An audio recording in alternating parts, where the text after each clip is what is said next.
ദേ ഈ കാണുന്നതാണ് നമ്മുടെ ഓച്ചിറ അമ്പലം. വളരെ അപ്രതീക്ഷിതമായിട്ടാണ് നമ്മളിവിടെ ചെല്ലുന്നത്.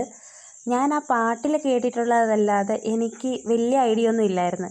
ഞാൻ ആദ്യം ഞെട്ടിപ്പോയി. പിന്നെ ഞാൻ ആ പാട്ട് ഓർത്തത്, ശരിയാണല്ലോ, ഇവിടെ വിഗ്രഹം ഇല്ലല്ലോ, ആലിൻ്റെ താഴെയാണല്ലോ എന്ന്.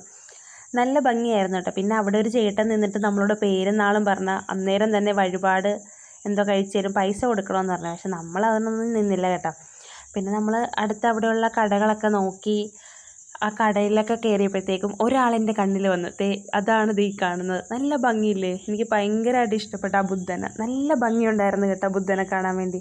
പിന്നെ ആ പ്ലാസ്റ്റിക് പൂവൊക്കെ നോക്കി ആ കടയൊക്കെ ഒന്ന് മുഴുവൻ നോക്കിയിട്ട് ഒരു പൊട്ട് മാത്രം വാങ്ങിയിട്ട് നമ്മൾ ആ കടയിൽ നിന്ന് ഇറങ്ങി. അടുത്ത നമ്മുടെ ലക്ഷ്യം നല്ലൊരു ചായക്കട കണ്ടുപിടിക്കുക എന്നുള്ളത്. കാരണം ഒരു 5 മണിയായിരുന്നേ.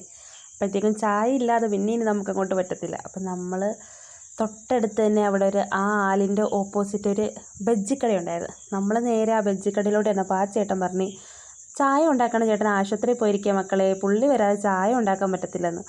പിന്നെ നമ്മൾ എന്ത് ചെയ്തു, നേരെ നടന്ന് അവിടെ ഒരു അന്നദാന മന്ദിരം ഉണ്ടായിരുന്നു. അതിൻ്റെ തൊട്ട് കുറച്ചിങ്ങോട്ട് മാറിയിട്ട് ഒരു അമ്മയുടെ ചായക്കട ഉണ്ടായിരുന്നു. അവിടെ നമ്മൾ കയറി.